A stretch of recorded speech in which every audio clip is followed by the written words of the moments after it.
Welcome to the Swedish Gaming Dudes. My name is Johan. I'm John. And I'm Justin. And today's episode we are going to talk about our favorite video game characters and also talk about some game villains or some annoying characters.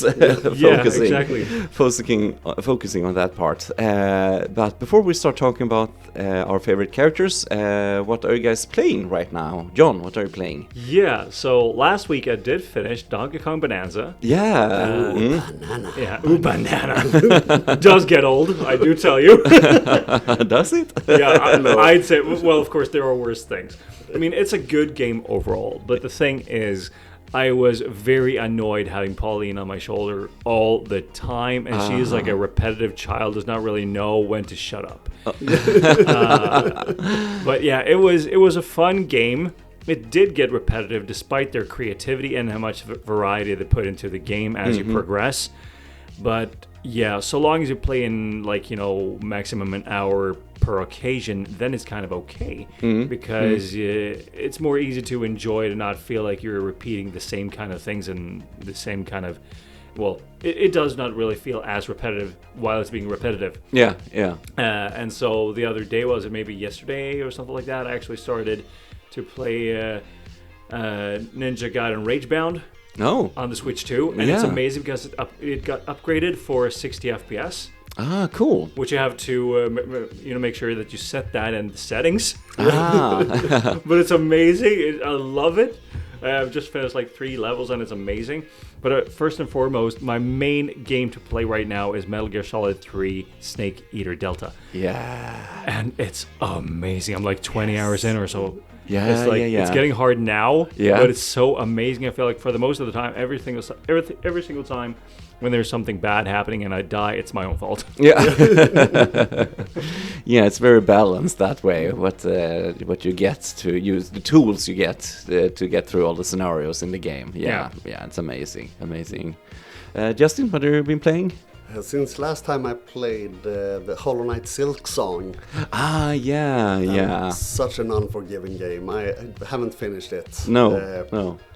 But it's a very good game, but I would like an easy mode. Yeah.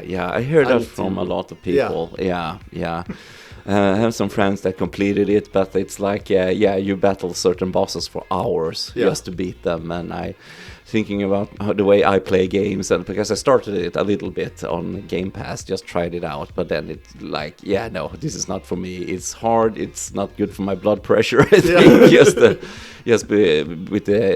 just scaling the difficulty and not worth my time really. But it's it looks incredible with the art style and everything. It's a very beautiful. Yeah.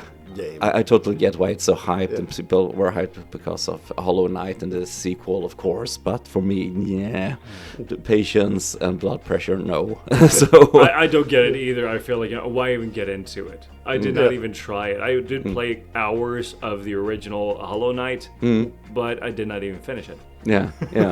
They are very, very hard. Yeah. And then since Clear Obscure ruined gaming for me and nothing is fun anymore, I went back to Final Fantasy X. Still such a good game. Yeah. Have you gotten far in it? I just got to Samarkand and beat Yunalesca. And I started thinking, why is she allergic to clothes? But she's a ghost in a bikini. That's true. I love Final Fantasy X. Yeah, it's such a good game. So of course I had to go back. Yeah, that would be fun to do. Yeah. So what are you playing? I also finished Metal Gear Solid Delta because Snake Eater, that's my favorite game of all time, and just been able to play that with modern graphics and more like how you play the game closer to Metal Gear Solid 5, the way you control Snake, and you can do lots of different stuff like that. Incredible. I'm just enjoying that a lot. But when I finish that, I have one more trophy to take, otherwise I've taken all the trophies in the game. But I started playing Hades 2. Hades was one of my all-time favorites also when it came out, the first game, so I'm really looking forward to the second game, and so far it's up to the same level, if not better than the first game. The first Hades is very story-driven as well, with characters, so I still have to see where to take the story in the second game, but I think the way it's designed, the way you can, build your character for each run, I think it's better in this one than in the first game. But it's been incredible playing on the Switch too. Just incredible game, music, character, the way you playing your own style. You can create your own character, build. So, and lots of humor, as in the first game, and so I will be playing a lot of Hades too before Metroid Prime 4 comes out in December. Oh yeah, and we're not too far away from Ninja Gaiden 4. No, that's true. That's like, what is it, 10 days? Yeah, something like that. Yeah, that's true. That's true. So yeah, lots of great games coming out. So neither of you have played Ghost of Yotai? No. No, I want to. I love the first Ghost of Tsushima. Well, I took Platinum in that as well. Really loved it. I will absolutely be playing Ghost of Yotai as well. Ooh. But I think I'll be saving it for maybe when I'm having holiday during Christmas or something like that. Just get really into it. Binge it. Just binge it, yeah. But I really love the first one, so I want to play the second one as well. I can agree to that. Like, I'm definitely going to play it at a time when I can just dive into that, knowing that I have everything out. Well, pretty much everything else out of the way in the chronological order. Yeah. But I heard good things about it, that the story is very compelling, and different take on the samurai legend, I think, in this game than in the first. So yeah, I definitely want to play it. Okay, so we're going to talk about favorite video game characters today. We make some lists, talking about our favorites and our favorite villains. I mean, video game characters today is, starting off from when first video games or computer games with just pixels moving around, and now you have more like, because of the graphic revolution and also with everything gaming, you have more like actors performing characters and writing games, and you have a very rich narratives today compared to when gaming was sort of new. So I mean, you've got to evolve with story and characters and villains in a different way, more like a movie almost in certain ways. So, so I thought it would be a fun topic to maybe talk about some of our favorite characters and maybe what they meant to us and why they are our favorites, like any given reason, basically. So yeah, that would be super interesting to hear from you guys. Yeah.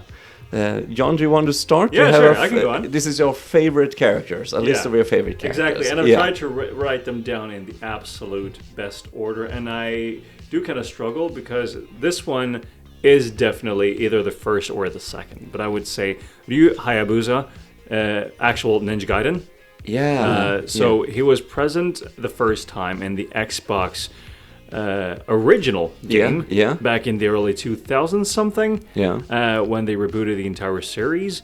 He influenced me so much, and yes, it's overkill, but I felt like I wanted to be like that, so I started practicing martial arts. So I got into the same kind of martial arts as Justin.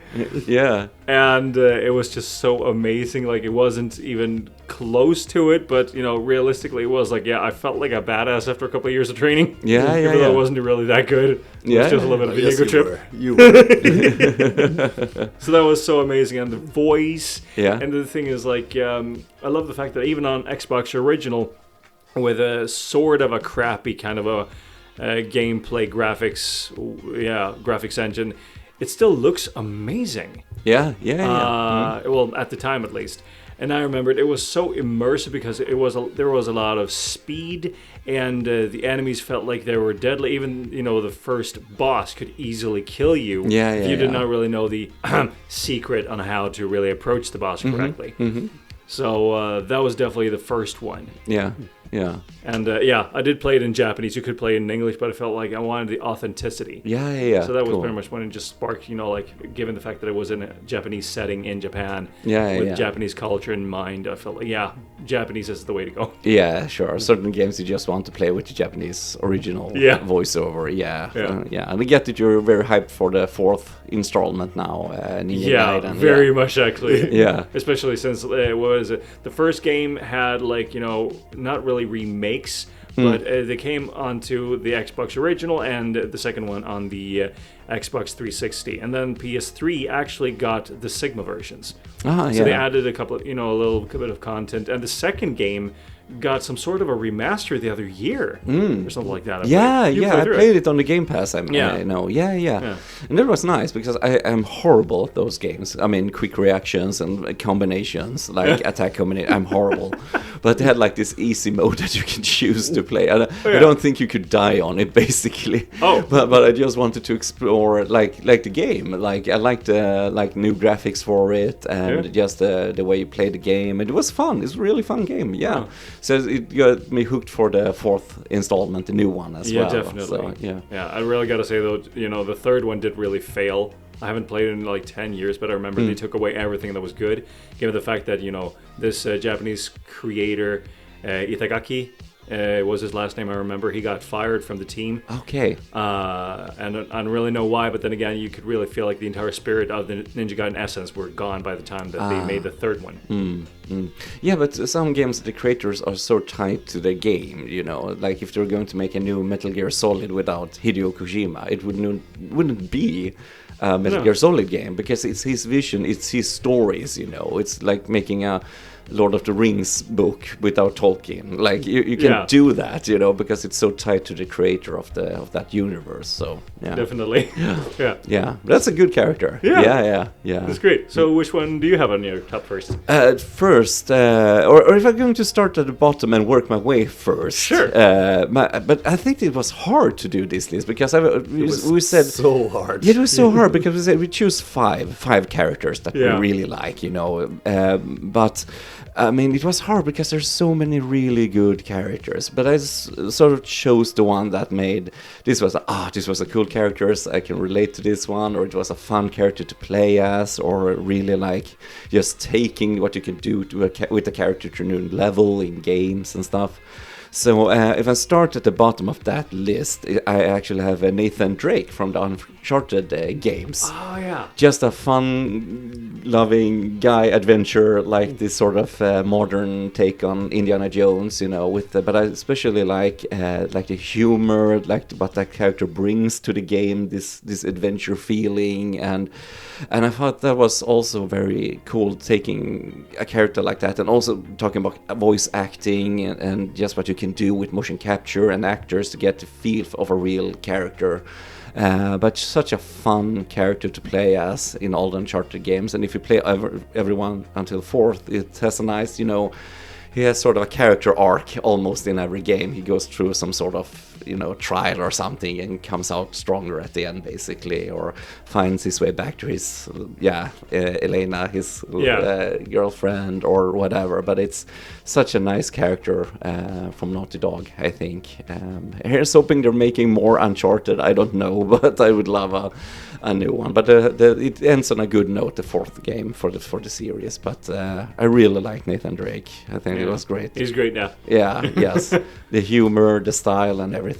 Yes, I couldn't stop playing the games. And also, of course, excellent game design. I mean, the second Uncharted game with the train sequence and everything. Yeah, that was the best in the series. Yeah, it's such a memorable game. It's like, wow, can you make games like this? It's such a cool thing. So he was on my list, absolutely. Justin, do you want to talk about? I agree. It was so hard. Yeah, it's hard. Making the list.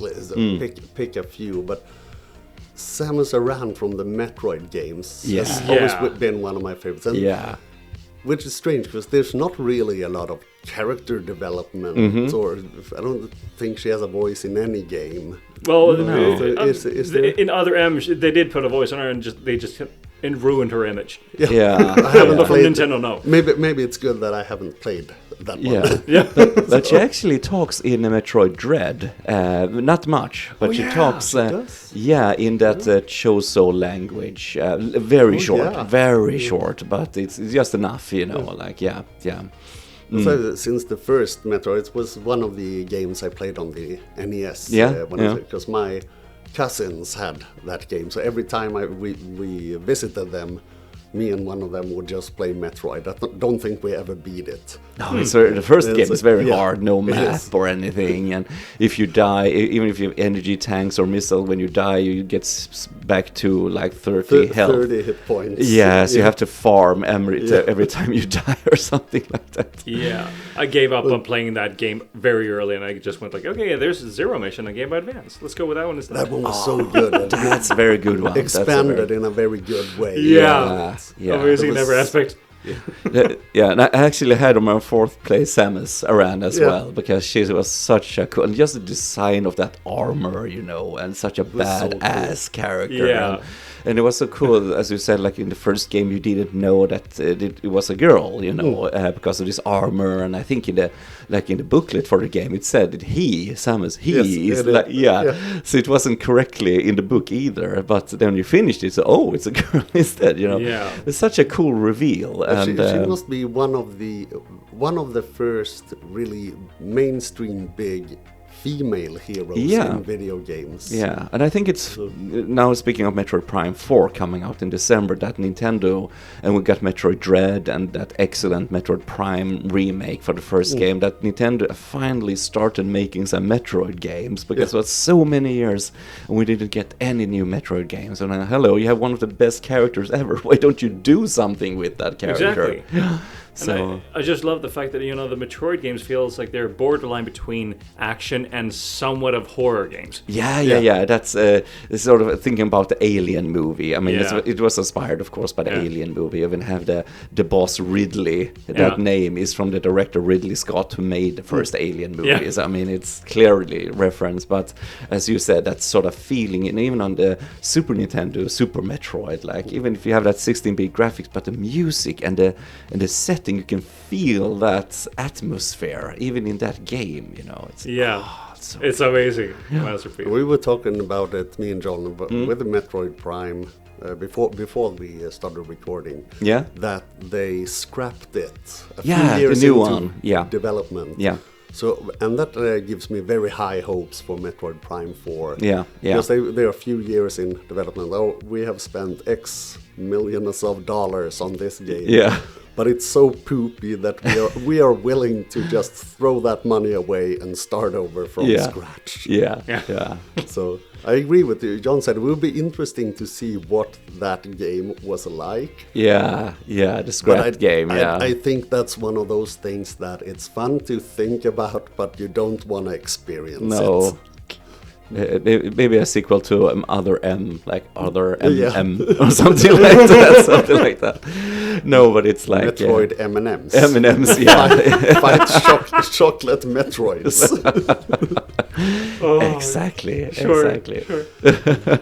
But yeah, amazing character, Samus Aran. Yeah. John, do you have a... Yeah. So Ryohei was my first. Yeah. And so let's backtrack and go for my fifth instead. Yeah. And on there, I do actually say that I have Super Mario for nostalgic reasons. Yeah. And this is the embodiment to my happiness connected to video games and why I feel like pop culture, or, that kind of pop culture is something that just gets me happy. Yeah. And you can spread that joy to family members and, pretty much everyone recognize Mario these days. And while I don't really love him that much today, he was what really sparked the interest as a child. Yeah. And, there are great Mario games that I do enjoy to this day still. Mario 64 and Mario 3. Mario World. Oh, that's such I still stand by that. Super Mario World is the greatest platform game of all time. Yeah, definitely good Could contender. absolutely be that. Such a good game. Yeah. I played it so many times. It's so good. It's so good, Yeah, I played together with my girlfriend a couple of months ago, started a new save, Super Mario World, just 2-player, and this is still so good, Yeah. Really good game, just aged like fine wine, basically. It's just like, it still has this masterful level design and the power-ups and everything. Yeah. And Yeah, I actually have Mario on my second place, actually, just of that, for that reason. But it's the same reason that you gave, John, that it was like this entry point to video games, because it was such a central character for the first Nintendo game console, 8-bit console. I mean, and it's so absurd thinking about it, like this fat plumber guy just jumping around on turtles and mushrooms, and like, what is this? It's absurd, but it's such a important character for me as well, getting into gaming, playing Mario 2, Mario 3, and as we said, Super Mario World, and he still continues to be my favorite, because it's not much of a character maybe in that way, but it's such an iconic character, and I usually always play with him in like Mario Kart. Oh, don't you want to play with other silly characters? No, I have my Mario. I have my, he's still a very, and all the new games as well, like Mario Wonder, for example, and it still has that quality to it, I think, the platform games. And Mario is such a big part of me also growing up. And I remember we had that, like this, when I'm in the first grade, we had like this Christmas pageant. Everyone was singing Christmas songs for their parents, basically. And me and my friend, we scoured for like a song about plumbers who sang some song just to be able to dress up as Mario and Luigi. But we had like basic plumber clothes with a cap and, and a plunger like that, but we just did it because we wanted to go as Mario at the Christmas pageant thing. That's amazing. But like this, because it was such a big thing for us with Mario games, so I just had to mention him, even if he's not the most depth to him as a character, of course, but like it's such an important character for me. Definitely. So I had to have him high on the list. Yeah, and it is worth mentioning regarding Mario that he is a globally iconic character. Because I have heard, once I was really interested in video game history, it was mentioned that due to hardware limitations at the time when, throughout the late 70s maybe and early 80s, the hardware, that you would game on could usually just deal with maybe 3 dots at a time, and otherwise just one color like black on the background. So space games was really common. Yeah, that's true. So Jumpman, which was Mario's first name, that was his, as he first approached in the Donkey Kong game, I remember. Donkey Kong, yeah. And it was just so different. It was it just got the whole world's attention. Yeah. And so I've just read about that, and I'm almost sad I wasn't around by that time. I think I read somewhere also that they had to give like Mario some sort of profile, just always nose with the pixels and stuff. Oh, let's just give him a mustache or something so you can see more clearly the face, something basic like that. And I think the name Mario came from if it was a janitor or someone who worked at Nintendo or at where the offices were at the time, whose name was Mario, so just basically call him Mario. So it's such a fun story behind it. And now you have, I think with the Mario movie, I really liked the Mario movie as well. That was amazing. It gave him a little more depth with the family, and he wanted to save Luigi. And I think there was a nice way of bringing him some more to him as a character in the movie. I really liked the Mario movie. I think it was amazing. It was amazing, truly. It was. And they have one of the deadliest enemies in video game history. The first Goomba on the first level of Super Mario Bros. That Goomba probably has the highest kill count of all video game enemies. Yes, truly. I'm sure you're correct. But that's a good thing. You start out with enemies. You have to learn how to jump when you first time you play the game. You know, so just in that should be hang on a like art gallery or something. That first frame, with Mario jumping over that Goomba, and you have the bricks and the question blocks. Everything is in that first second of the game, basically what you're going to be doing. Masterpiece. It's a masterpiece. I mean, it's famous for a reason. It's also of the quality of the game, of course.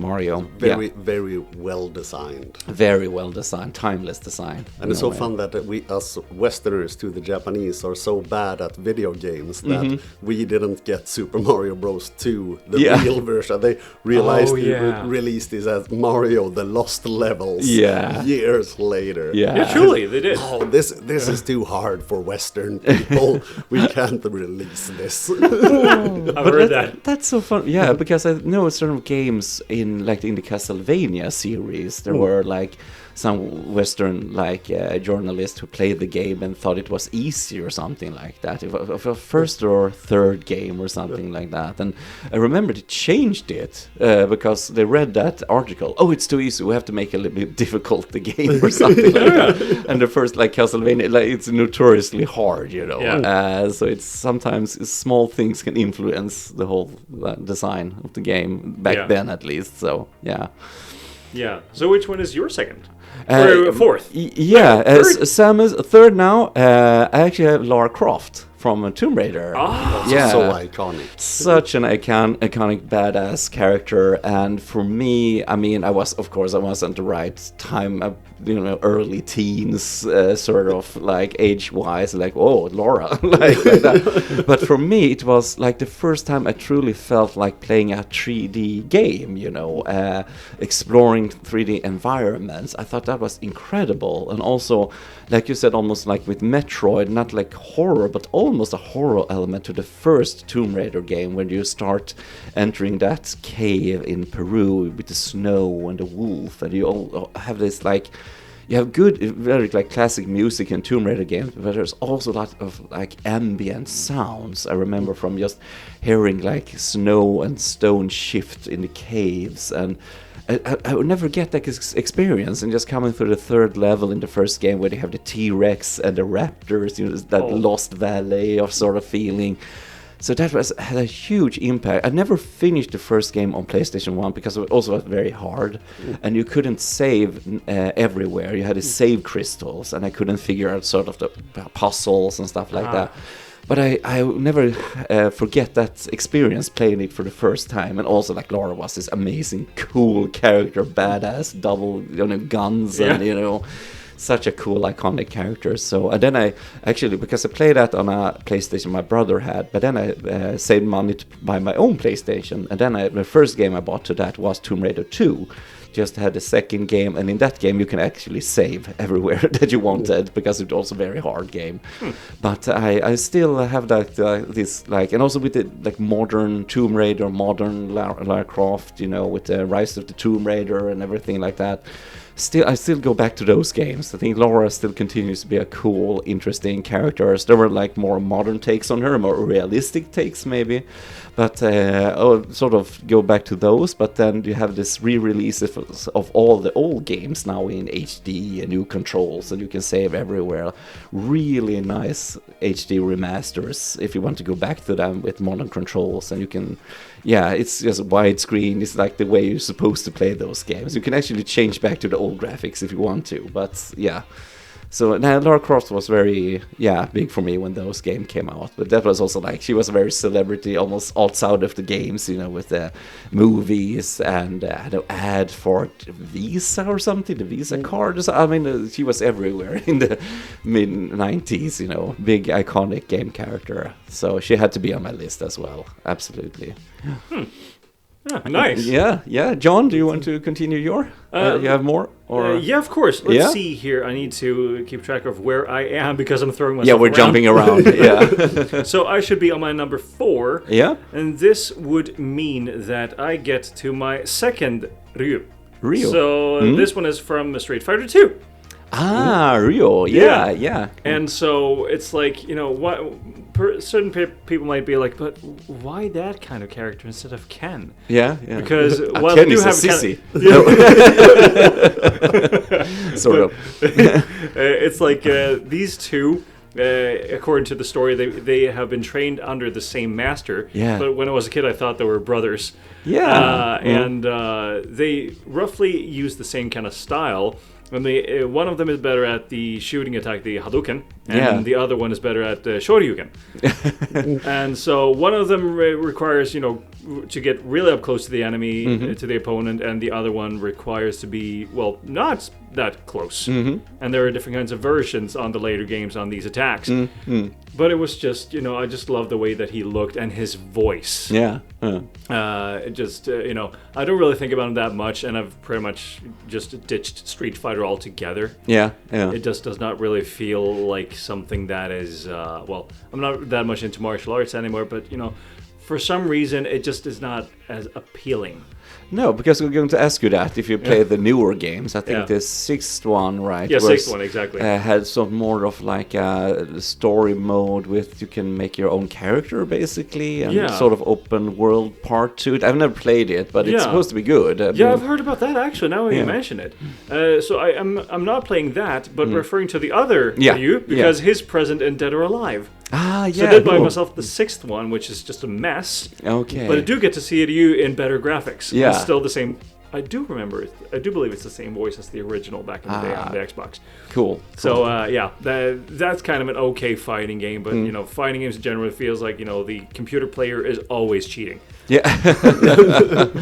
No, I actually bought this week. I bought from my Switch 2 a Street Fighter collection for 90 kroner or something like that. You got 12 games, all for, you know, Super Street Fighter 2 and Turbo and Alpha, all those older games. The second collection. yeah. I just had to buy them because it's such iconic games. I suck at those games. I'm really, really bad, but it's fun to have and could be good with friends just to play, you know, matches and stuff like that. Yeah. And it was so cheap, so I had to buy them.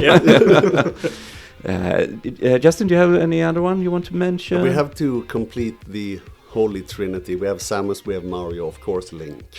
Yeah. Link is also, because he's such an iconic character. Yeah. Doesn't say a lot, but say, here! Yeah. So, he's a man of few words. Yes. Definitely, yeah. Have you seen that YouTube video where it's all like, you know, Link walks into a store and it's the Kokiri store, and you know, the shopper just go like, "Hey, can I help you with anything?" And Link points and go, "Hup!"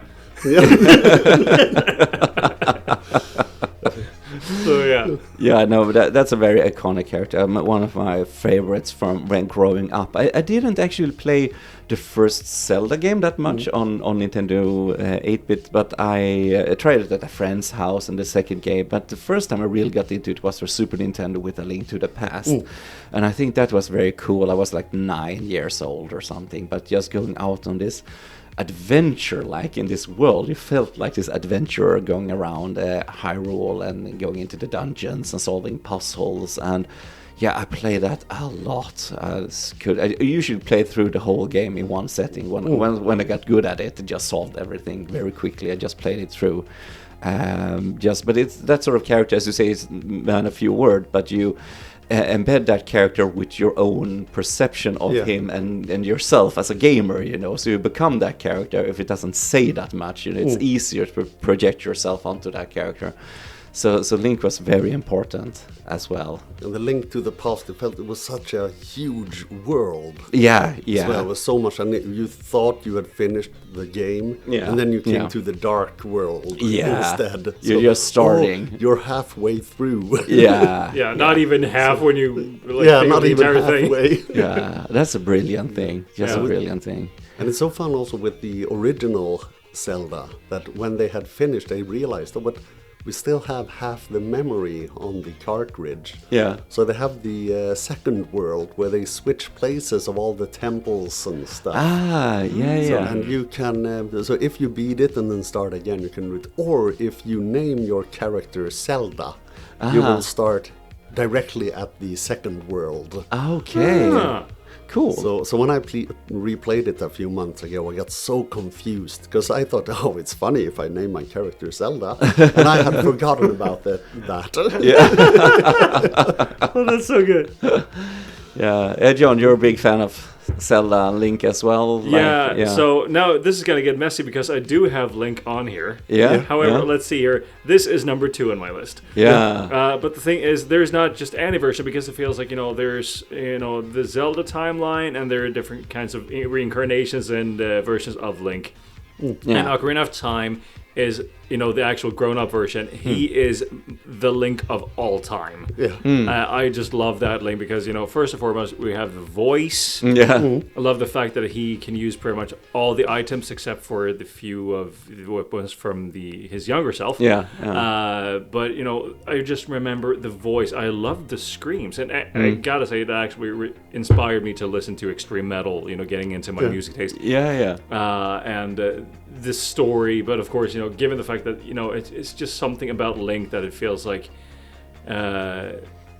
it's hard to put my finger on why I love that version so much compared to everyone else. Yeah. Because when you would look at Wind Waker Link, Yeah. it's a completely different kind of a Link. Yeah, it's true. A different vibe. Yeah, a whole different vibe in the game, the style and everything. Yeah, no, but it's true. We have different versions. Also thinking about like Twilight Princess, the sort of older, a little darker world like that, and Majora's Mask, still the Child Link, but that's also a very dark world. Yeah, truly. In that. And it feels like they implemented some of the Ocarina of Time adult Link sounds and whatnot when it comes to using the deity mask.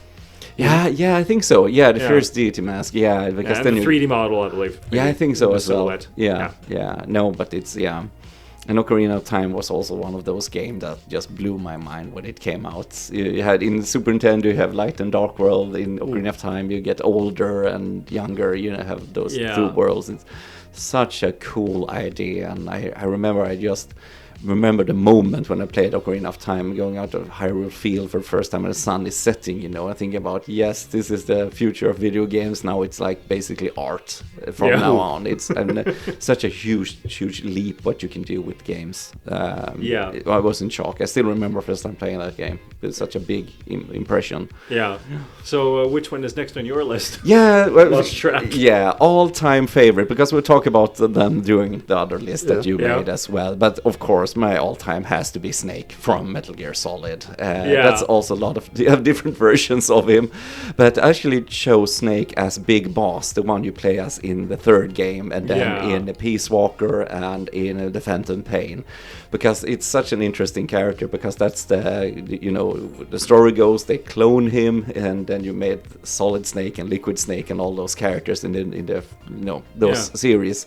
But I think Snake as Big Boss is such an interesting character, because he's starting out as this soldier doing his duty, and then he starts questioning everything, and he basically just gets used in the third game, and he just lost faith completely in everything at the end of that game. And then he starts out becoming, because we know in the older games that Big Boss is the villain, and he gets it's such a fun thing, they just called him Big Boss in the first game because it's the final boss, whatever, and now they've written like a backstory in a game that's 20 hours long just to give him that title.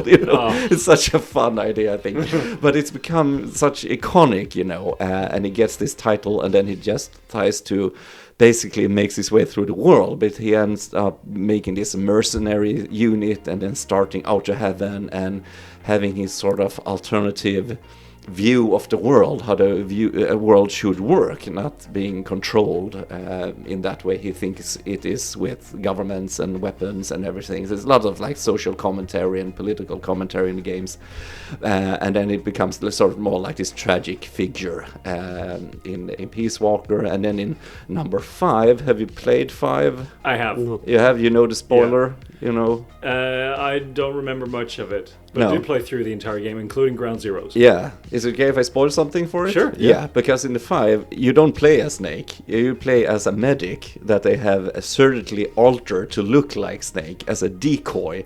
So not just the fact of his voice being... Kiefer Sutherland, so that's why they changed that as well.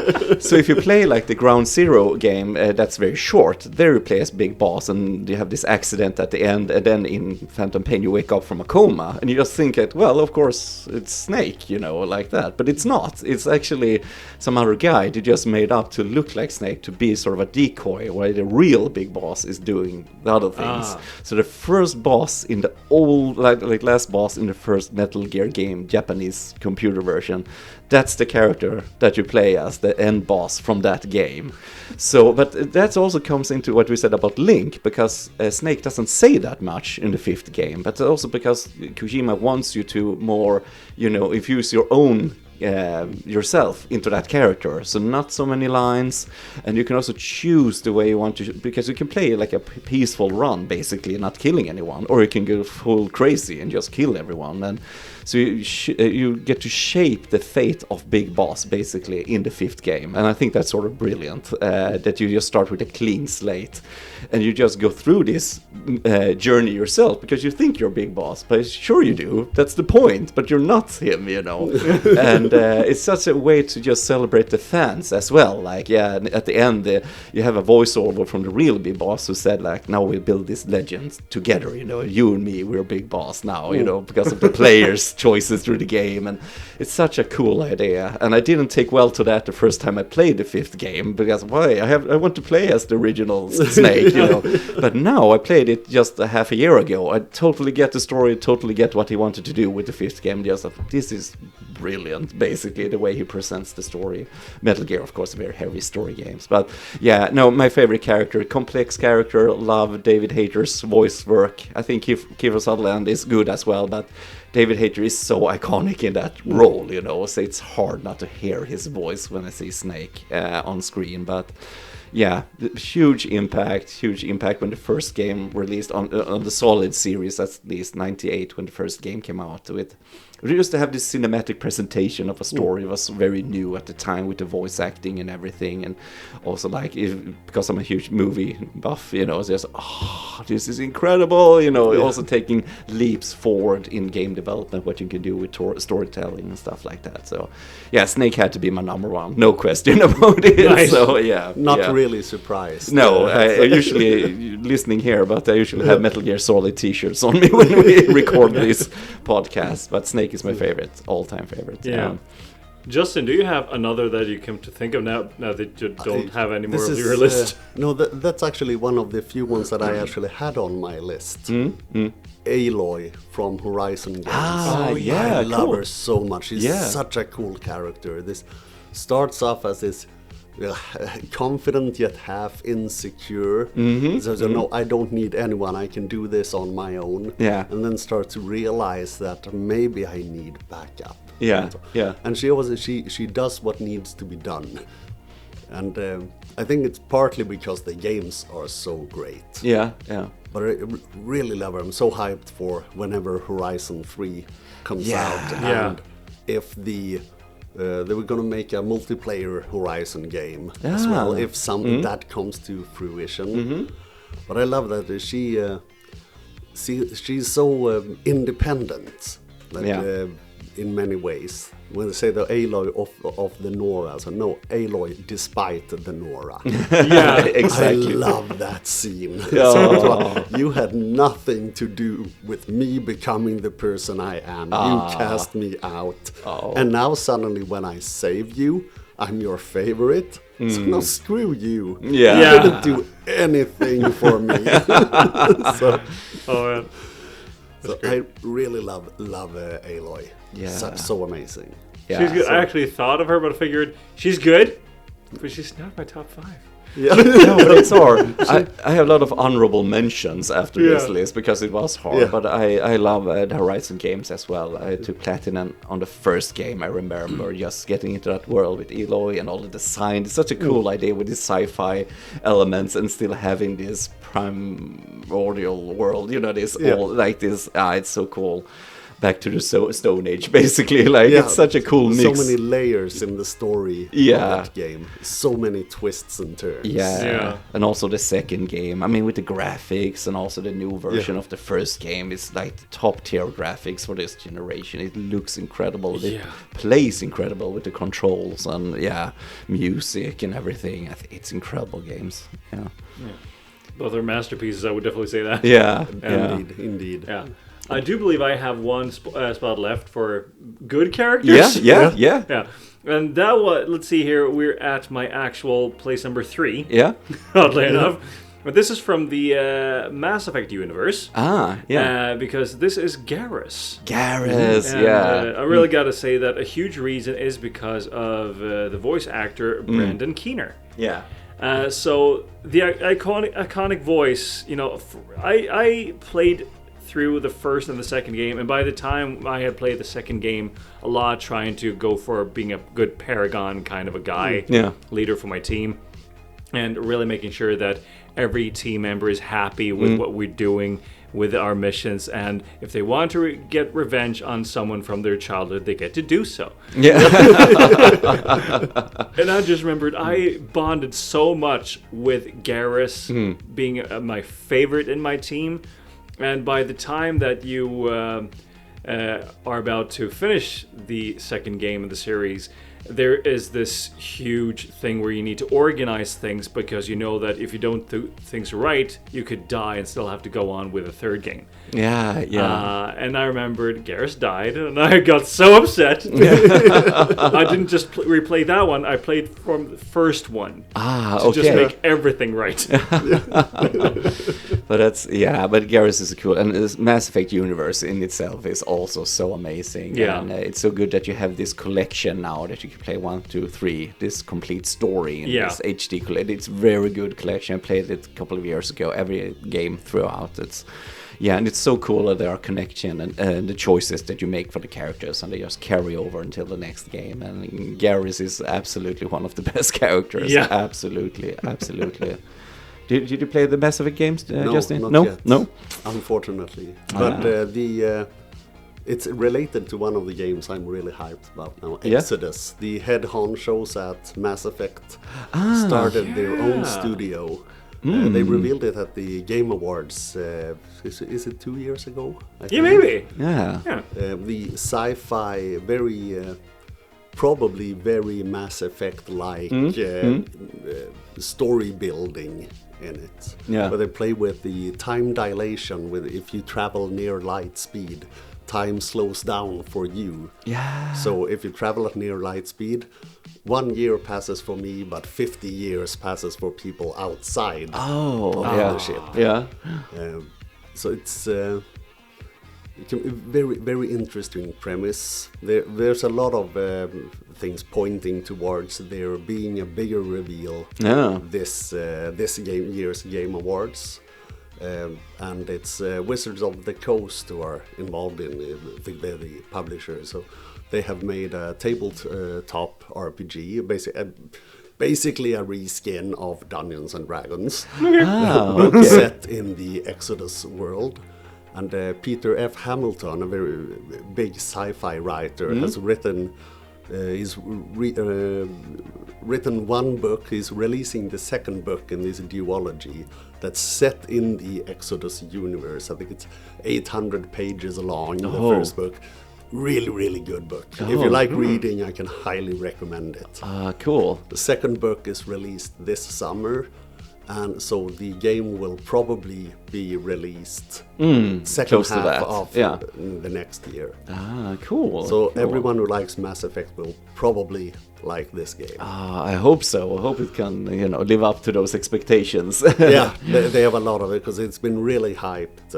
In the among the people who follows the story and are interested in it. It's been very hyped. They've done some really cool lore drops about the different creatures that you can encounter, and the world building has been amazing so far, and the game hasn't even been released.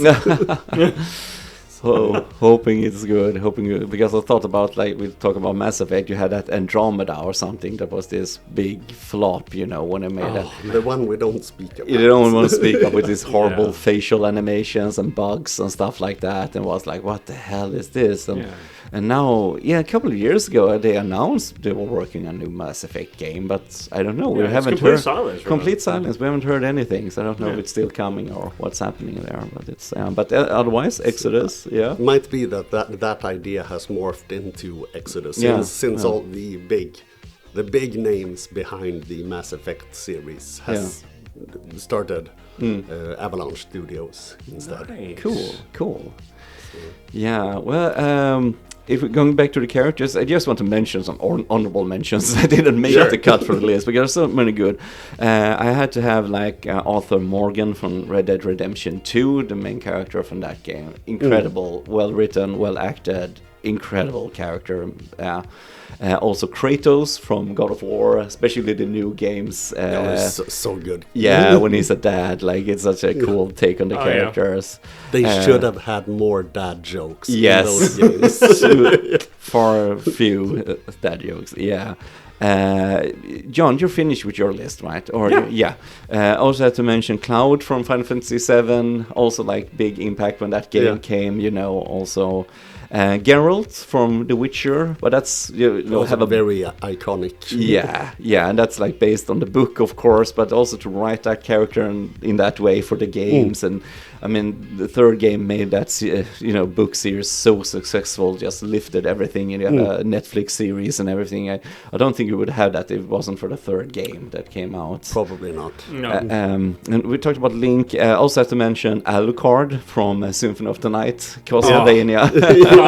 Good pick. Because that's just, just basically he's in other Castlevania as well, but just in that game, the way you play as him and the whole setting, and like just making this whole genre Metroidvania after Super Metroid, but this Castlevania take on it, just an iconic voice and just excellent control in that game, controlling Alucard, and such a badass character. Just to, instead of Simon Belmont, just having play an Alucard, and you can throw spells and use different weapons and shields, and such a brilliant idea for that. It's one of my favorite games of all time. And So not to mention the fact that he actually walks better backwards sliding than forward. If you're watching a speedrun, you're always sliding backwards through the whole game. So those would also be on the list if we had a longer list. Absolutely, for me. So should we talk about some villains that we like in games as well? Sure. Who wants to go first? I can. Justin, do we want to start with a villain or? There's so many good ones to pick. This is probably the hardest episode for me so far. But as we talked about in the Final Fantasy episode, Hojo. I put him from Final Fantasy VII. I put him above Sephiroth. I love this crazy scientist. So should we do this? No, but we can, so why not? And that he in the remake games look a lot like Geddy Lee, the singer of the Canadian band Rush, which is one of my all-time favorite bands. So there was so many memes with me and other Rush friends who also listen to Rush about putting Hojo in different Rush music videos and pictures. That would be so cool. I love Hojo. He's one of my favorite villains because he's so crazy. Yeah, definitely crazy. And it's basically the root of all the problem, basically, because of his experiments and everything stems from him, basically. So that's very good. John, do you have a starting at the bottom of the list this time? So let's see here if I do have an order, because I don't believe I do. But I do believe I have the last one here. Yeah. So my number 5 would be Akuma from Street Fighter 2. Yeah, and it feels like he's just a more badass evil version of both Ken and the Multiplied. Yeah. And to play him in the later games, because I did play the 4th and the 5th, and it felt like, he's just badass with superpowers, and he shouldn't belong into a friendly fight ring. Yeah. So he's just he's good or the bad. Yeah. I had on my 5th, I have Ganon from Zelda as well. Very iconic villain. I love the fact what they made of him in the later games. It's not just this pig demon that he was in the earlier ones, but they gave, in Ocarina of Time, they gave him some backstory, like this Gerudo thief manipulates the king into his wishes, and now it's this big phenomenon in the newer games like Breath of the Wild. You have this Calamity Ganon, this evil presence, basically. And also in Tears of the Kingdom, you have more character to him as this swordsman, this general. It's a cool, how he has evolved over the times. Very iconic. So I just had to have him on my list also. He's become something more instead of like Bowser or Ganon kidnapped Zelda. Yeah. So, he's done that a few times. Yeah. So exactly. Maybe she should stop trusting guys named Ganon. Yeah, it's exactly. just an idea. Yeah. Maybe. Sure. Yeah, no, but it's cool, and it's I just like how they now into voice acting gave him more sort of a character than in the old games. So yeah. Jan, of course. Let's see here. This is regarding the Super Metroid universe, because I'm thinking about Ridley. Really? Yeah, Super Metroid. Yeah. Yeah. So I'm thinking Ridley, the fact that it feels like a dragon-esque kind of a monster, badass with powers that can fly, and the fact that it comes up later in the game and other games as well. Yeah. And there's just something about it that just makes me go like, yeah, I'm looking forward to when I'm very highly powered in the game and I can face Ridley again. Yeah. And I just love the fact that it's a reoccurring arch enemy. Yeah. And it could have been a last boss, but it's not. No. But it's cool. It's a very iconic villain for the series. Yeah. And I love that they added him to the Smash game, that you can play as him as well. But it's, as you say, it's cool. I like when, like in Metroid Prime, you have this meta Ridley, this robot version, because you beat him in the first game and Prime takes place after that one. So they just like pieced him back together as a robot cyborg, basically. But he's in every... I don't think he's in the second Metroid Prime, but he's in the third also. Yeah, that's mostly true. Yeah, but it also, as you say, very classic Metroid villain. Yeah. And cool design, sort of like this almost dinosaur-looking exactly lizard thing. It's super cool. Justin, do you have any more? Or to continue on the classic villains, Bowser. Yeah, Bowser. Yeah, of course. It's not much character development, and he has one job: kidnap the princess, basically in most of the games. But just because he is so iconic, he has to be on the list. Yeah. I think Bowser has a new like gamers view him differently after the movie because of Jack Black and the Peach's song and the way they made him in the movie. He wanted to marry Peach and lots of humor there, so it feels a little bit different after the movie, I think. But that's a very iconic character. And I played a bit of the 1,000-Year Door game. Yeah. Where he gets upset and says, "Nobody kidnaps Princess Peach but me." That's true. Yeah. I have on my fourth place Pyramid Head from Silent Hill 2, this iconic horror character. That's like just a psychological villain, but that's just such an iconic, horror character chasing you, and just Silent Hill 2 is such a masterpiece, but just how it presents him. The first time you see him behind some rusty bars, and you just see him in the distance, you don't know what it is, you just hear a sound on the radio, what the hell is that? And then you meet him as a boss with his huge knife, and it's a very symbolic, boss from story-wise from the game, because it's embodiment of James, anxiety and that stuff. So I think it's both the best thing and maybe the worst thing about the series, because after the second game, everybody, like in the movie Silent Hill, we have to have Pyramid Head, or in the Homecoming game, he has to be in this game also, but no. To shoehorn. Yeah, because he's so popular, but it's part of the story. It's a point to have him in the second game. He's just roaming around that dark world. It's connected to the character. It's a point of him being there. So I think they misunderstood the character, like future versions of Silent Hill, but very iconic, very cool horror character. Something interesting about the Silent Hill game, because I was in a discussion about loading screens. That they used the fog in the games. Yes. Because they couldn't render the environment too far away. So it was, okay, how do we solve this? We put fog everywhere.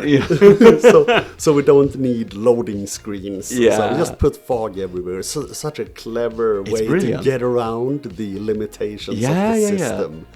You can think about Silent Hill and not think of the fog, It's and then how they worked in the second game on PlayStation 2, just having sort of fog emulator or something, how fog would move. And now the remake that came out last year has this incredible lifelike fog, how it moves around and it blows around in the wind, in heavy wind and stuff like that. It's such a cool idea. But yes, as you say, it's such a funny start. They couldn't.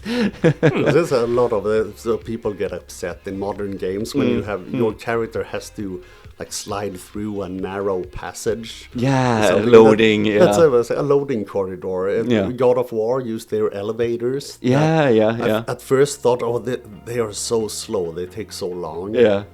But that's just because otherwise you would need a loading screen, or you couldn't load because you couldn't render the environment quick enough. No. So we'll make an elevator. It's one of the best ways they've solved a loading screen Yes. problem. Has to be the most iconic, basically, but it's fun. But also, like, I'm thinking, speaking about horror games and loading screens, like in Resident Evil, you have the doors that opens, like that. That's also a very classic loading screen, It's so smart. Yeah, it's very smart, very smart. And I think in the second game, in the loading screen, 2 zombies attack you, comes out from the other side or something like that. It's so funny. But John, continuing with villains, do you have any? So this one is kind of controversial as a whole, but I'm thinking this one feels like a villain once you start the game. So we're talking about The Last of Us Part 2. Yeah, and it's Abby. Abby, oh yeah, that's a controversial one. Yeah. So the thing is, I remembered playing it through. I've only played it this once on the PS4 Pro, I remember. Yeah. And so I played the game, and at first I was like, who is this, man? I want to kill her. She's so evil. And then you get to hear her story of some things and what she cares about, and you even get to play as her. There are many people who have refused to play through the game because of the fact that you get to play as her partially. But later in the game, as you hear more about her story and see things from her eyes, third-person view still, but it feels like you get to care more about her. And I remembered one of the later confrontations between her and Ellie when she had lost most of her muscle mass. Yeah. I felt like I can't finish this boss fight. Yeah. I put down the controller and they just stood there, and I was like, okay, so you have to. Yeah. So that was the only way to finish the game. I had to continue to beat her down. I was like, well, come on, no. And there were knives and all that. I felt like, this is too serious. Yeah. But I think one of the sort of mistakes they made, because everybody hates The Last of Us Part 2, not everyone, but most fans of the first one, I think they should have made the story with 2 like completely new characters. No Joel, no Ellie, nothing like that. Yeah. And make the player choose one. When you start the game the first time, play as which character you want to play. And then just see that part of the story, and then when you finish that, you play as the other character to get if you want to get that duality of it, seeing it through a different perspective, like that. I think mostly what gamers really hated was that they killed off Joel, because that was their main favorite character from the first game. That's why they loved the first game. So I get that you wanted to stick that knife into the fans' hearts, but I think you can do that too much, and people will just lose interest and don't want to play your games, and just like, no, you went too far, So it's ballsy to do it, but should you do it? Should you, But it's, as you say, it's interesting to see villains from different perspective and get. Like, that villain can just be a label sometimes that we put on people because you don't see the other side of things. So, so that's interesting. Yeah. So which one is yours, Johan? Sephiroth on my third place. No, just also for the iconic villain, the design, and it was such a cool villain, like the backstory, and it came, with the impact of Final Fantasy VII on the gaming community. The way you presented the story, everybody, wow, this is the best story ever, the coolest villain ever, and because he kills Aerith in the end of the first CD, like it was such a what the hell, like so many good villain moments, and he just wants to basically destroy the entire world and absorb all this materia and live stream and become a god in space, basically. So basically, a standard Final Fantasy villain like that. But I mean, it's such an iconic character with his look and the long sword and the story behind him. So I just had to put him on the list as well. Yeah. Very iconic, and I think he made the remakes, just giving him a voice and being able to animate and make him more lifelike like that also improves him as a character in the remakes. So very, very iconic villain. And he's a prime example that that if the boss fight has lyrics and they are in Latin, you are in for a good fight. Yes. Maybe that was the first time they did that for a boss fight, for a final boss fight, maybe. But the music, Nobuo Matsu's music for that game, and Sephiroth's, this One-Winged Angel boss theme is also 100% iconic. It's such a good theme. And yeah, maybe that was the first time you had like lyrics. It could be one of those first times at least. Yeah. Justin, do you have another entry? Arthas from the World of Warcraft, or from the Warcraft universe, the Lich King. This was a very, very iconic. This sort of fallen prince who wants to clear the world of evil. So let's burn the whole town because people are naughty and zombies. So this is also one of those very iconic villains that has become like a staple in that universe. There was still many expansions after the Lich King expansion where Arthas' actions made a difference. So things happened because of things he did 5 expansions ago or something. Okay. So That's it's cool. Mainly because of the impact he had on the Warcraft universe, and since used to be a huge World of Warcraft player, and his iconic status. So, Cool. Interesting. Villain. Cool. Yeah, Nice. we you didn't play World of Warcraft, John. I did play with Justin, back in school, like, what was it, 20 years ago? Yeah, something in the Burning Crusade. That was before then, actually. But otherwise than that, no, I did not. No, I missed the boat, but that's because I'm just a console player basically. So I never played. I had a cousin who was very much into it. So more villains. John, you have more villains? Yeah. So now we're at my number 2, and this has already been mentioned because this is Sephiroth. Yeah, nice. And I do really got to add that, given the fact that we've already been talking about him. Given the fact that I played Final Fantasy VII, the original, not really the original because it was the downloaded version from the eShop on Nintendo Switch, the Nintendo Switch 1. Yeah. I bought it in 2019, played it for 4 months. I went up to level 100 and I loved the game. Yeah. And then, was it 2022 when Rebirth came out? Yeah. And I just remember, and of course you did meet Sephiroth in the first part of the remake. Yeah.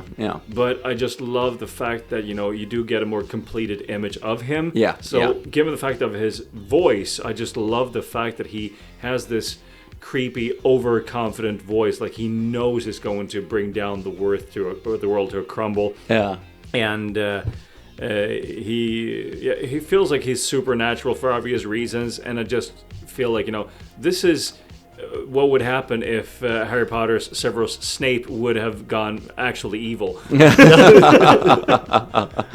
Basically, And I feel like the voice is a little bit of that kind of like I will speak a little bit silently to invoke some confidence. But it's good because I think you can say what you want about the remakes. They're expanding the story and different universes, blah blah blah. You don't need that, but as you said, the way it makes all those characters feel more alive and more like real characters, I think is a huge win as a remake for those.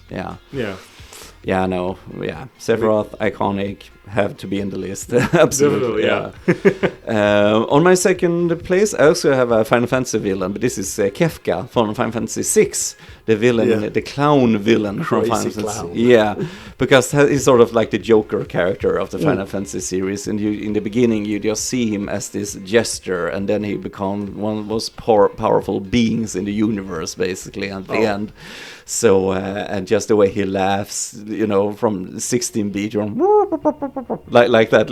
I've seen that. Yeah, because you can make this laugh, really realistic, but it's such an iconic laugh, and the humor around him, he's sort of this goofy villain in the beginning, but then that's the dangerous part of him, because he doesn't have any limits of so as when you get to the middle point of that game and the world ends, it is because of him, and he succeeds in his plan. He wants to ruin the world and rule as a god, and he actually succeeds as it, and that's where you start from during the second part of the game. Just how are we going to do this? I think Kefka is slightly above Sephiroth for me as a Final Fantasy villain, just because of the chaos in his nature and this unpredictability in a way. I think it makes him a really good villain. So Justin, do you have any more? Also from the Horizon games, Hades, the AI. We need to save the world. Who has fucked up the world? humans. Yeah. So let's eradicate humans. Yeah. Then we can save the world. Yeah. Yeah. Oh. And it's so interesting because it's just a voice. Yeah. But- Yeah. So you don't even meet it like you meet Sephiroth or Kefka Yeah, or yeah, Arthas. So, Yeah. but it still has such an impact, and it's such a well-written character. Yeah. So I love them. It's Super cool. Yeah. Yeah. It's perfect villain for that world as well to have Yeah. this AI, you know. Yeah. Yeah, wasn't it like this kind of orb that this being was in? yeah, Yeah, I just remember that orb was sort of intimidating because it resembles like a bomb, and like I could go off in any second. yeah. Yeah. Yeah, And then we of course I of course have to give Silence an honorable Yeah, mention. yeah. Because he is kind of the villain, but he isn't really the villain. But he kind of works with Hades. Yeah. Yeah. To make his own, meet his own goals. And so rest in peace, Lance Reddick. I Yeah. have no idea how they will solve that No. for Horizon 3. No. Because yeah. he was such a great voice Yeah. for Silence. He was an amazing actor in like television and movies he's been in as Yeah. well. Iconic. So Yeah, I was actually discussing this with my brother yesterday because he loves the Horizon games. We had talked about how they're going to replace him in the third entry, you know, because it was such an iconic voice and character. So will be interesting to see because that's one of those things that they could replace him with anyone and it still won't be the same and people still won't be happy. No, exactly, exactly. So it will be a very big shoes to fill to take Yeah. the role of Silence after Lance Reddick. Yeah, Yeah. It's going to be very interesting. yeah. I got my first entry now. number first. Yeah. Yeah. So this is now we're back to Ocarina of Time. Yeah, Zelda, and now we're talking about Ganondorf, but not Ganon. Yeah. Because I just do love the fact that, you know, once you enter Ganon's castle, Yeah. let's see here. Well, as an adult, that is, Yeah. it's this spooky setting. Yeah. And I love the music, how he plays this instrument, the not piano. Yeah. What is it called? Organ. Yeah. Yeah, something like that. Yeah. I just love that. And I love how you walk up these circular, these rounding stairs, and you come up to him, and he, you know, pulls away his coat to turn around, and he has this. Yeah. I just remember, no, I got so intimidated, Yeah. and it feels like, okay, this guy's confident, he has a lot of power, and I remember how he talks, he has this conversation with Link. Well, Link is not speaking back, but Navi does. Yeah. And then later, like once you've completed the first phase, and you get out of the castle, and I remember he just brings it to the next level. This Ganondorf, because you know he's in the ruins of the castle, and he flies up into the air, and he contracts his entire body, pulling himself together, transforming himself into Ganon, while screaming. It's like, yeah, that is still burned into my retina from my childhood. Yeah, but that's one of the best boss fights ever. Yeah. Basically, as you say, you approach him in the tower, and he plays his own theme on the organ like this, da, da, da, da, da, like that. And when you think you beat him, as you say, because why is it called Ganondorf? What's that name? It's called Ganon, you know. Yeah. But I still remember that first time when he transformed in the room into this more like this wild boar beast god thing, more closely to the original design of this pig-like, you know, and you hear his eyes such glowing, his eyes, and you hear his like the boss theme. There you have also like a choir in the background, and just that starts, and just his name comes up on the screen, Ganon, like that. Now you have to read, I like almost like shivers here, because it's like it's such an iconic thing. It's so good the way you present him as the end boss, you know, in the ruins of the castle. It's so good. Definitely. And I would still say that fight with Ganondorf, the first phase, I would say, with Ganon, it's one of the easier fights ever. But I do like it. But the fight with Ganondorf, that is amongst the most fun Zelda fights ever. I love this, having the ball going back and forth as you swing your sword. Yeah. And using the light arrow and how he screams from that, and I just love that scene so much. I think it's a little bit too short, but maybe I'm just too good. You're too good, John. Too good. You have to try and beat him with bombs or something, or Deku nuts or something. Throw at him to get a challenge. Yeah. No, but I can completely agree. It was a perfect end to that masterpiece, like that Ocarina of Time still is. You have to have this epic ending to it, and it certainly has that epic ending. Definitely. So I completely agree there. My number first, I'm going back to Metal Gear Solid here, of course, but Liquid Snake is my favorite villain of all time for video games from the original 1998 PlayStation 1 game, voiced by Cam Clark, because he's such a delightful evil, like the evil twin to Snake, because he's biologically cloned from Big Boss, so that's Solid and Liquid. But he is such an interesting character, the way he views the world. He wants to unite the world in war, so he's sort of a maniac like that. But when he starts to give his reasons why, the way he views the world and everything, and you're like, of course you don't agree with him, but you see where he's coming from. And I think those are the best villains, that you don't agree with them, but but they kind of make sense. They kind of make sense around certain things. So I just love him as a villain, and I love how he is played. I hope because they made the Twin Snakes remake for GameCube, and that wasn't very good. I would really like a new version of the first Metal Gear Solid, like we had Delta now, with those kind of graphics for these characters in the first game. But Cam Clark, who does the voice, makes such an incredible performance in that game as the villain, and as he controls the big mech Metal Gear, and screams at Snake and "I see you," and just try to kill you all the time, and then you beat him there, and then you sort of fight him on top of this big mech when it's destroyed. He just gave you this speech about he sees the world and everything, and Snake, you're just being used by everyone and everything. You have to be because he's so mad at his father, Big Boss, because he was cloned from him, and he just he was told that he was inferior all the time, and he's just mad at the world, basically. But it's such a good villain, and I like how you fight him like bare-chested above Metal Gear, like fist fight. It's such the first Metal Gear has such a good like 80 action movie vibe, with the villains and the characters and stuff like that. So and also very iconic how the way Liquid dies from this fox dive virus that Snake is spreading around the base. It's a very complex story in the first Metal Gear. But no, Liquid Snake, for me, my all-time favorite villain. Great written character, great performance, and great boss battles all around. So that's my favorite. Nice. Was that your number one? That was my number one. Do you have any more? No, I don't think so, unless we should get into annoying characters. Annoying characters I do have a list of. Without going too deep dive, I could mention, but of course I would say yes, I want to hear. Yeah. Just because you've already mentioned her, Navi. Navi. Navi, oh my god. Yeah, has to be one of the most annoying characters. I can see what you're trying to do, but less is more sometimes. Yeah. Definitely.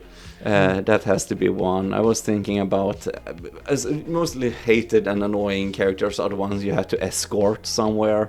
And I remember playing GoldenEye and having Natalia and escorting her and protecting her when she reprogramming this GoldenEye satellite. The difficulty level there, and just trying to keep her alive, and that just has to be one of the most annoying moments in gaming, and it's even harder on the harder difficulties because there are more enemies and stuff. So just having someone to babysit, basically. You have like Ashley in Resident Evil 4, but you could give her commands at least, and you get her to hide and stuff like that. So she didn't become that annoying to me, but still, escort missions, characters that you have to babysit, my big, like, oh, come on, like this. Well, it's almost every escort mission ever. Yeah. So the same in World of Warcraft, I often say, oh, this is an escort quest. Yeah, good luck on your own. Yeah, exactly. Yeah. Oh, that sucks. Especially escort quests where the NPC goes a little bit faster than the normal walk pace, Yeah. but still a little slower than the regular run pace. There's something in between. So no matter if you walk or run, you can't keep like the steady pace. No. No. And I have actually noticed that in certain few games when those kinds of quests weren't wasn't as common, if you would go or walk alongside them, they do go at a slower pace. Yeah. But if you would go where you're supposed to be going, then they speed up a little bit enough. Yeah. It's like, finally someone have thought of this. Yeah. Because I remember that we talked about it, John, when we were playing Gears of War, those, and you have these moments when they take a call, basically, their hand up to their head, listening to the call, and you just started walking slow and slow and slow, and oh, come on, I just want to play the game. I think Dead Space was very good in that regard, the way they presented the story with this. You saw this hologram, but you could still run around and do whatever you want, basically, during that scene as well. So, because you can, take away the momentum of the game. Just, no, you have to walk slowly and listen to this character. Here we go. Yeah, exactly. There's probably a reason in many cases, because, like you say, we have to listen to them. So if the character would run with you, you wouldn't have the whole conversation. No, exactly. Yeah. So they have to slow that character down. Yeah. For the full conversation to have time to take place. Yeah. So or you get a little lull in the speed of the game. So that's true. So it's probably a reason, but often it's still annoying. John, do you have a favorite, like a worst? Yeah, the worst of the horrible characters would be actually Zack from Final Fantasy VII Crisis Core and Reunion. Oh, okay, Zack. Yeah. Zack is pretty much a forgettable character, especially for people who haven't played the game. Mm-hmm. But if you have played Rebirth, you have played as him. Yeah. In the end. Yeah. And he is an overconfident, fit kind of a kid who has like a second rank out of 3 in his job as you play through the game, and he goes on to be level 3 later, but is just overconfident, and he sees himself as a hero, I believe, and I'm just getting sick of him. Yeah. So there's that. So that's Zack. Yeah. For number 4, I have in Banjo-Kazooie on Nintendo 64, and of course Game Pass with their Rare Replay. There's this mole character. So a mole that digs holes, not the mole on your face. Yeah.